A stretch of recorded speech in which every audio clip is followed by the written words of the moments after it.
दोस्तों नमस्कार, मेरा नाम अनिल सोलंकी है। मेरे यूट्यूब मंच लाउड जाट वॉइस में आप सबका स्वागत है। दोस्तों, आज हमारे देश के अंदर जो सबसे ज्वलंत मुद्दा है और जो आजकल सुर्खियां बटोर रहा है वो है जातिगत जनगणना। अगर जातिगत जनगणना होगी तो किसका फ़ायदा होगा, किसका नुकसान होगा, कौन सी जाति कितनी है किस प्रदेश में, किस जाति के पास कितनी नौकरियां हैं, किस जाति के पास कितने रिसोर्सेज है, इस सब का पता जातिगत जनगणना से पता चल ही जाएगा। कुछ लोग इस कदम से सरकार के नाराज़ हैं, कुछ लोग खुश हैं, लेकिन अल्टीमेटली जब रिजल्ट आएगा तभी पता चलेगा कि कौन खुश होगा और कौन नाराज़ होगा। आज मैंने हरियाणा के कुछ आंकड़े जुटाए हैं जो मैं आपको बताऊंगा कि हरियाणा में किस जाति की कितनी जनसंख्या है तथा किस जाति के पास कितनी नौकरियां हैं। हरियाणा के समाज को 3 भागों में सरकार ने बांट रखा है, एक जनरल कास्ट, एक ओबीसी और एक एससी। ओबीसी के अंदर भी बीसीए और बीसीए और बीसीबी है, और जो एससी समाज है उसमें ओएससी और डीएससी है। और जो जनरल कास्ट हैं वो तो पहले ही जाट और नॉन जाट में बटी हुई हैं। तो मैं आपको आज सभी सेक्शन का पूरा ब्यौरा दूंगा जो मैंने अपने सोर्सेज से आंकड़े जुटाए हैं। वीडियो काफ़ी इंटरेस्टिंग होने वाला है, वीडियो में बने रहें, वीडियो को ज़्यादा ज़्यादा लाइक करें, कमेंट करें, शेयर करें, और जो भाई अभी अभी मेरे चैनल से जुड़े हैं वो चैनल को सब्सक्राइब भी कर दें। सबसे पहले जनरल कास्ट की बात करते हैं। जनरल कास्ट के अंदर ब्राह्मणों की जनसंख्या 7.5% है, जिसमें 7% ब्राह्मण हैं और आधा प्रतिशत त्यागी हैं। उसके बाद में दूसरे नंबर पर आते हैं राजपूत, जिनकी जनसंख्या 3.5% है। फिर बनियों की जनसंख्या 5% है, और जो हिंदू पंजाबी हैं अरोड़ा खत्री, उनकी जनसंख्या 8% है।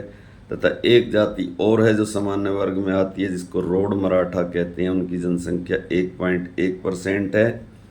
तो इन पांचों जातियों की जनसंख्या अगर मिलाएं तो 25.1% बनती है, और इनके पास नौकरियां 26% हैं। फिर उसके बाद सामान्य वर्ग में आने वाली जो जाति है, जो हरियाणा का बहुसंख्यक समाज है, जाट। जाटों की स्थिति क्या है?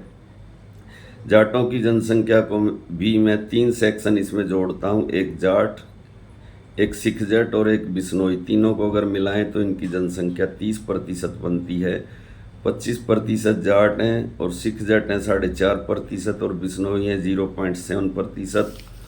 इस प्रकार इन तीनों को जोड़े तो ये लगभग 30% बनते हैं, और इनके पास भी सरकारी नौकरियां 26% ही हैं। यानी जो हरियाणा का सामान्य वर्ग है उसके पास 52% नौकरियां हैं, और उनकी अगर जनसंख्या को जोड़ें तो उनकी जनसंख्या बनती है 30% जाट और 25% अदर कास्ट, यानी तकरीबन 55% के आसपास उनकी आबादी है, और उनके पास 52% सरकारी नौकरियां हैं। तो ये तो हुआ सामान्य वर्ग का हाल। अब ओबीसी और एससी की भी बात कर लेते हैं। ओबीसी के अंदर बीसीए के अंदर बहुत सारी 72 जातियां आती हैं, सबके बारे में तो बताना नामुमकिन है, लेकिन प्रमुख जातियां जो इसमें बीसीए के अंदर आती हैं उनके बारे में मैं आपको बता देता हूँ। जांगड़ा, जिसको खाती कहते हैं, पंचाल, जिनको लुहार कहते हैं, प्रजापति, जिनको कुमार कहते हैं, रोहिल्ला, जिनको छिप्पी कहते हैं। इसके अलावा नाई, मणियार, भड़बूजा, भाट, बैरागी, जोगी, डाकोत, गडरिया, लुबाना, कंबोज, मदारी, बराई, मिरासी, हरिया, चिरमार, बरा, बैठा, बगरिया, बरवार और बैतरा। तथा ये जो बीसीए की जातियां हैं, इनकी बताते आबादी 11.87% है, और इनके पास 12.5% सरकारी नौकरियां हैं। अब बीसीए बी की बात कर लेते हैं, जिसके अंदर साधन संपन्न ओबीसी जातियां आती हैं, जिनके पास ज़मीन है, लैंड होल्डिंग है। इनकी क्या स्थिति है वो भी आपको बता देता हूं। इसके अंदर 6 जाति आती हैं बीसीए बी के अंदर। इसमें अहीर जो प्रमुख जाति है, यादव, उनके पास उनकी जनसंख्या 5% है। दूसरे नंबर पे गुर्जर हैं, जिनकी जनसंख्या 3.4% है। उसके बाद सैनी, उनकी जनसंख्या 2.9% है। फिर लोधी हैं, जिनकी जनसंख्या 0.05 है। मेव 1% है। गोस्वामी, जिनकी जनसंख्या 0.02 2% है। इन सबको अगर मिला दें तो तकरीबन 12% के आसपास इनकी जनसंख्या बनती है और इनके पास 14.57% सरकारी नौकरियां हैं। तो ये हुआ ओबीसी समाज का डेटा। अब मैं आपको एससी समाज का भी डेटा बता देता हूँ। एससी समाज को अभी अभी हरियाणा सरकार ने 2 सेक्शन में बांट दिया है, ओएससी और डीएससी। ओएससी के अंदर जो एससी समाज की सबसे ताकतवर जाति है और इसको आरक्षण का सबसे ज़्यादा लाभ भी मिला है वो आती है, तथा डीएससी के अंदर जो एससी समाज की ऐसी जातियां हैं जिन तक अभी तक आरक्षण का लाभ नहीं पहुंचा है वो आती हैं। तो सबसे पहले बात करते हैं ओएससी समाज की। ओएससी समाज के अंदर कौन कौन सी जातियां आती हैं वो मैं आपको बता देता हूं।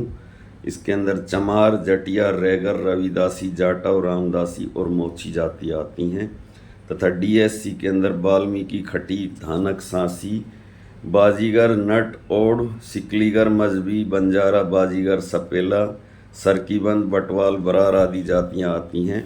इन दोनों की जनसंख्या 21% बनती है अगर मिलाएं। अलग अलग आंकड़ा इनका मेरे पास नहीं है, लेकिन इतना मुझे पता है कि इसमें मेजॉरिटी जो है वो जाटव समाज की ज़्यादा है। जाटव समाज की जनसंख्या ही ज़्यादा है इनमें सबसे। इनकी जनसंख्या हरियाणा के अंदर 21% है तथा इनके पास सरकारी नौकरियां भी 21% ही हैं। तो ये कुछ आंकड़े मैंने आपको भाइयों बताए। हरियाणा के अंदर जो एक झूठा नैरेटिव लगातार चलाया जाता है 35 वर्सेस 1 का, और ऐसा दिखाने की कोशिश की जाती, कहते हैं ना एक झूठ को बार बार बोलने से वो झूठ भी सच लगने लगता है, कि हरियाणा की सारी नौकरियां एक ही जाति के लोग खा गए क्योंकि ज़्यादा समय तक उन्हीं का मुख्यमंत्री रहा। तो मैंने आज के वीडियो में आपको बताया कि किस जाति के पास कितनी नौकरियां हैं। इसके बाद आपको दूध का दूध और पानी का पानी आपके सामने स्पष्ट हो गया होगा। जो एक नैरेटिव बनाया जाता है हरियाणा में कि जाटों के पास सबसे ज़्यादा नौकरियां हैं, अपनी जनसंख्या के अनुपात में जाट 30% है, लेकिन उनके पास सरकारी नौकरियां 26% ही हैं। और इस विधानसभा चुनाव में जो हरियाणा में 2024 के अंदर संपन्न हुआ है, ये जो 35 वर्सेस 1 का नैरेटिव है ये भी झूठा साबित होता है, क्योंकि कांग्रेस और भाजपा को दोनों पार्टियों को बराबर वोट मिला है तथा भाजपा के खिलाफ 60% वोट पोल हुआ है। लेकिन समाज का एक वर्ग है जो इस नैरेटिव को लगातार बल देता है कि हरियाणा के अंदर 35 जाति एक तरफ वोट करती हैं तथा जाट एक तरफ वोट करते हैं। आज के वीडियो से आपको पता चलेगा कि ये नैरेटिव झूठा नैरेटिव है। हरियाणा के अंदर जो सरकारी नौकरियां हैं वो सभी समाजों को मिली हैं। ये जो भेदभाव वाली बात है ये सच नहीं है। बाकी वीडियो कैसा लगा कमेंट करके बताएं। वीडियो को ज़्यादा से ज़्यादा अपने ग्रुप में शेयर करें, लाइक करें, कमेंट करें। जो भाई अभी चैनल से जुड़े हैं वो चैनल को सब्सक्राइब करें। जो ऑथेंटिक आंकड़े हैं वो तो जब कास्ट सेंसस हो जाएगा जब सामने आएंगे, लेकिन मैंने एक कोशिश की है अपने सोर्सेज से आप तक सच्चाई लाने के लिए। वीडियो कैसा लगा कमेंट करके ज़रूर बताएं। मैं आपका भाई अनिल सोलंकी आज का वीडियो समाप्त करने की इजाज़त चाहता हूं। धन्यवाद भाइयों, आपका दिन शुभ हो।